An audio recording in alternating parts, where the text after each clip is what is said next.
I'm going to demonstrate how to make a chunky cable knit blanket today.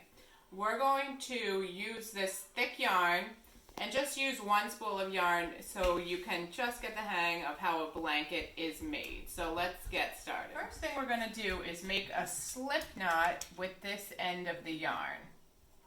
And you want there to be a good several inches as the tail. Actually, that's a little big.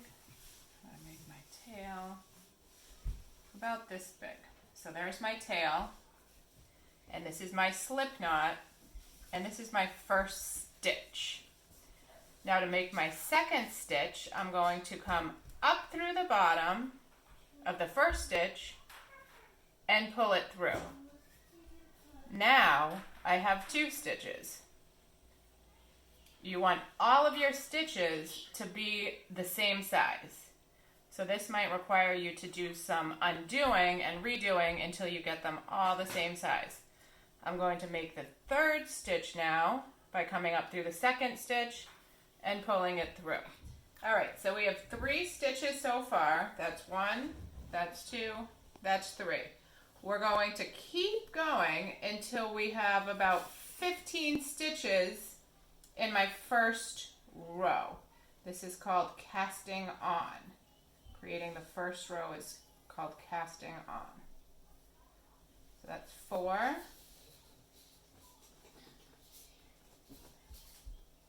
5,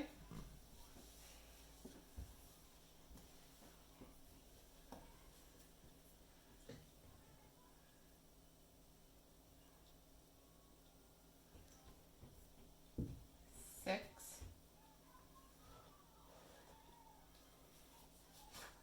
7, 8, 9, 10, 11, 12, 13, 14,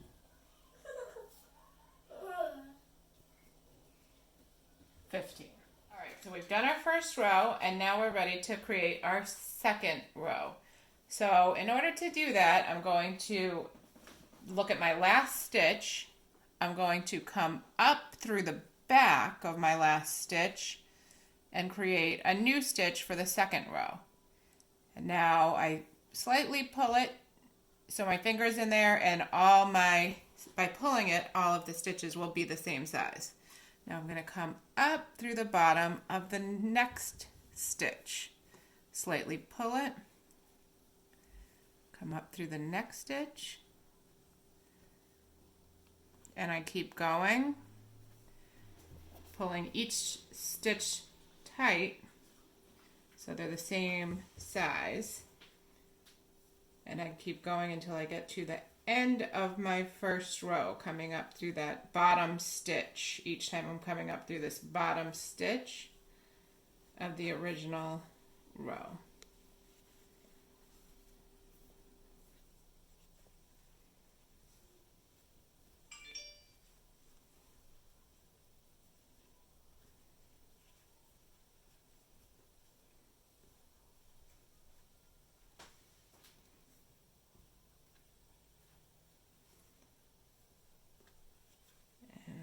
Almost at the end of this row, and here's my last stitch of my second row.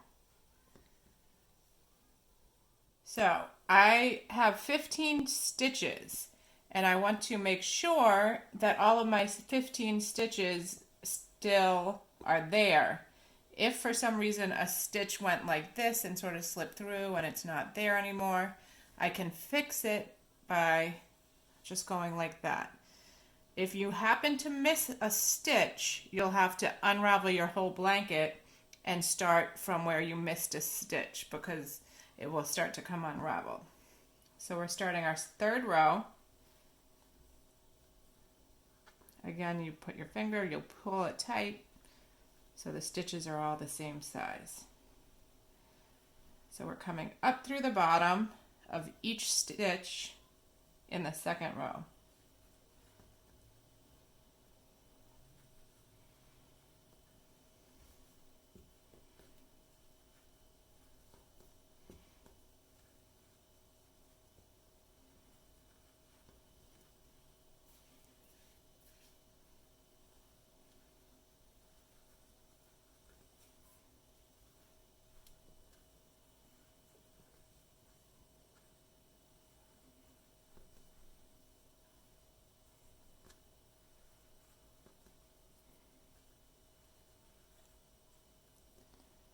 I'm almost at the end of this third row.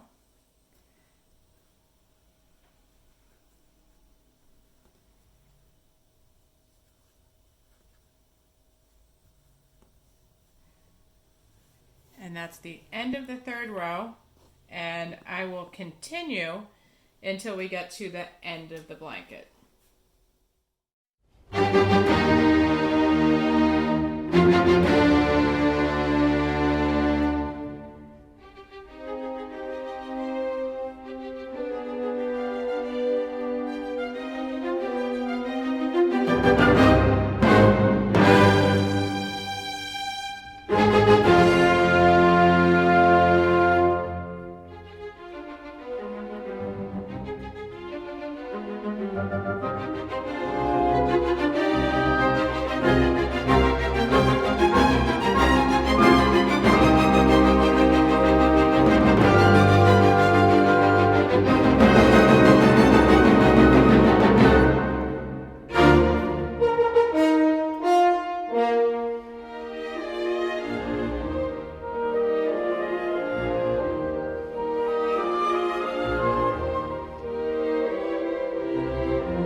I have come to the end of my blanket. I'm just doing a little blanket.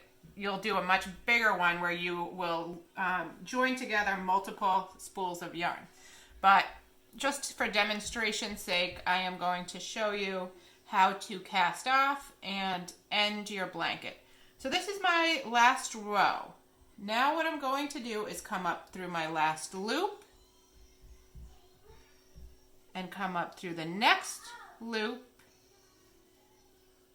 and go like that. So I'm going to make one more loop. Now I have two loops I just made, and I put my loop here over this loop and pull it on. This is called casting off. I'm going to come up through this loop here. Now I have two loops. I put this loop over that loop and I pull it. Here's another loop that I just made, and I put my last loop I made over it and I pull it. And you continue like that until you get to the end of your row. Another loop, pull this one over. Another loop, pull this one over. Another loop, pull it over. Another loop, pull it over. Another loop, pull it over, almost at the end. Oops, this fell out, so I need to fix it. Put it through, pull it over. Put this one through, pull it over. Put this one through, pull that one over. Two more to go. Put this one through, pull this one over. Put this one through and pull it over. And as you can see, it created a braid here. It looks like a little braid, and this is the bottom of my blanket. And now I am ready to knot this end. So what I would do is I'd cut this yarn here and I put it through a few times, really making a knot and then pulling that through and then I would cut, after I knotted it a couple times, I would cut the last little piece of the yarn off, and then I tuck it in like that so you don't even notice that little bit at the end. And here's the finished product.